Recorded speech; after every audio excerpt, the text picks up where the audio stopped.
কোটা সংস্কার নয় বরং শেখ হাসিনার সরকার পতনই ছিল মূল লক্ষ্য। নাগরিক টেলিভিশনকে সাক্ষাৎকারে জানিয়েছেন বৈষম্য বিরোধী ছাত্র আন্দোলনের মুখ্য সমন্বয়ক আব্দুল হান্নান মাসুদ। এবারে বের হলো অন্তরালের ঘটনা। বিপ্লবী সরকার গঠনই ছিল তাদের মূল লক্ষ্য। শেখ হাসিনা দ্রুত পালিয়ে যাওয়ায় সময় পাননি তারা। 10-15 বছরের একটা প্ল্যানিং আমরা হাতে রেখে কাজ করেছিলাম। We have made clear to the government of Bangladesh as we make clear to countries. করার প্ল্যান ছিল 5ই আগস্টে।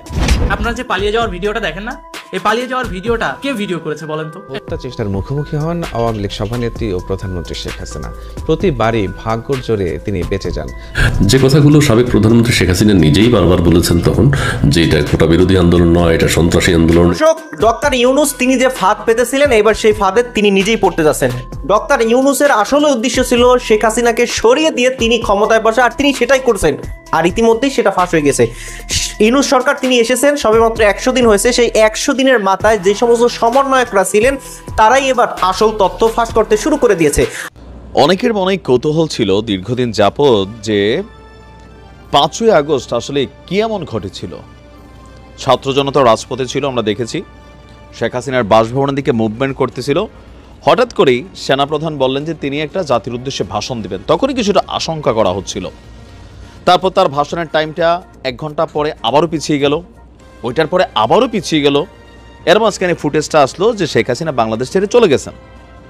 বাংলাদেশ কি বলে যে সেনাবাহিনীর একটা বিশেষ ফ্লাইট তিনি ব্যবহার করেছেন, ট্রাফিক রুটকে ফাঁকি দিয়েছেন, নানান কিছু আমরা এখানে দেখলাম।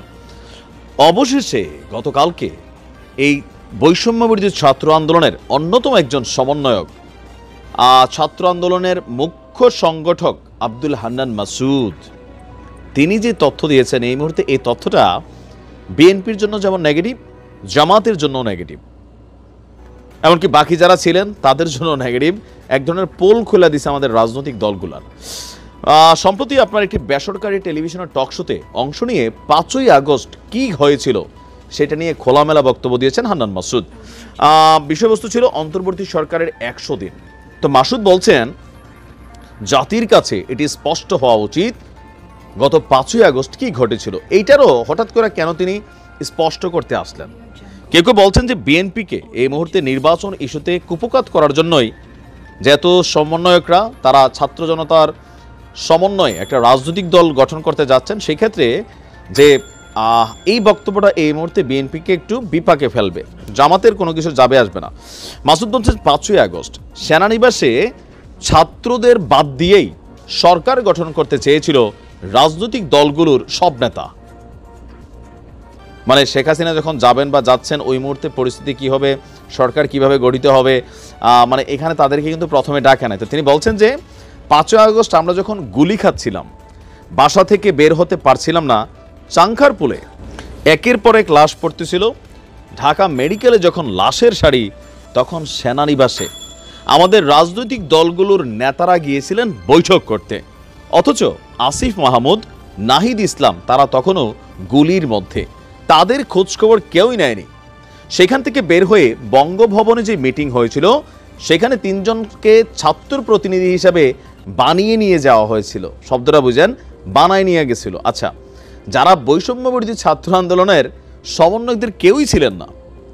এভাবেই সেদিন গভর্নমেন্ট ফরমেশনের একটা চেষ্টা করা হয়েছিল। মাসুদ বলছেন সেদিন আমাদেরকে মাইনাস করেই এই রাজনৈতিক দলগুলো গভর্নমেন্ট ফরমেশন হতে যাচ্ছিল। সেইখান থেকে আমরা গণ অভ্যুত্থানের স্টেক হোল্ডার হিসাবে আমাদের 3 জনকে দিয়েছি। অনেক তর্ক বিতর্ক করে ডক্টর মোহাম্মদ ইউনূস, নাহিদ ইসলাম এবং আসিফ মাহমুদকে দিয়েছি। আমরা আরও কয়েকজনকে চেয়েছিলাম, কিন্তু রাজনৈতিক দলগুলোর কারণে তা সম্ভব হয়নি। পরে মাহফুজ আবদুল্লাহকে সেখানে যুক্ত করা হয়েছে। তিনি বলছেন যে 5ই আগস্ট রাজনৈতিক দলগুলো বৈষম্য বিরোধী ছাত্রদের রক্তের সঙ্গে বেইমানি করেছিল, বৈষম্য বিরোধী ছাত্র আন্দোলনের প্ল্যাটফর্মের সঙ্গে প্রতারণা করেছিল। সেদিন বঙ্গভবনে বৈষম্য বিরোধী ছাত্র আন্দোলনের প্ল্যাটফর্মের বাইরের 3 জনকে প্রতিনিধি হিসাবে নিয়ে যাওয়া হয়েছিল, যা স্পষ্টতই প্রতারণা। এখন হঠাৎ করে এই মুহূর্তে এই বক্তব্যটা হোয়াই? এটা তো 5ই আগস্টের পরে 8ই আগস্ট যখন সরকার গঠন করা হলো তখনও দিতে পারত। 100 দিনের মাথায় কেন? এটা কি কোনো মাথার মধ্যে চিন্তা ছিল যে 100 দিন পরে দেব? বিষয়টা তা না। ছাত্ররা বুঝতে পারছে যে আন্দোলনটা প্রথম দিকে তাদের যে ক্রেডিটটা ছিল বা তাদের যে আধিপত্যটা ছিল সরকারের উপর, সরকার কিন্তু দেখেন এই যে মোস্তফা সারোয়ার ফারুকির ইস্যুতে এই সমন্বয়করা সবাই গলা ফাটাইছে, রাজনৈতিক দলগুলোর মধ্যে একটা আওয়াজ আসছে, হুজুররা মাঠে নামার চেষ্টা করছে, কিন্তু ডক্টর মোহাম্মদ ইউনুস ডাইকানিয়া ফারুকিরে চা সিঙ্গারা বিস্কুট খাওয়াইয়া তিনি নির্দেশনা দিয়ে দিচ্ছেন। ইভেন আরেকজন উপদেষ্টা মাহফুজ নিজেও উপদেষ্টা, আবার তিনি বলছেন ওনাদের নামে কমপ্লেন আসলে আমরা দেখব। আওয়ামী লীগের একজনের সম্পর্কে বক্তব্য ছিল যে আকিজ গ্রুপের কর্ণধার, এটি কিন্তু পাত্তা দিচ্ছে না। বারবার আপনি একটু ঠান্ডা মাথা যদি দেখেন, শেখ হাসিনার পতন ছাড়া এই সমন্বয়কদের আর কোনো অর্জন নাই। কেন অর্জন নাই? কারণ বিএনপি একটা রাজনৈতিক শক্তি, জামাত টেকনিক্যালি সমন্বয়কদের সাথে কি বলে মানে তাল মিলিয়ে চলতেছে, কিন্তু ওইভাবে সরাসরি আবার প্রতিবাদেও যাচ্ছে না। এখন এই টাইমে এসে এই যে বক্তব্যটা দিল, সেটাতে দেশের সামনে, জাতির সামনে একটা মেসেজ তারা ক্রিয়েট করলো, কোনটা?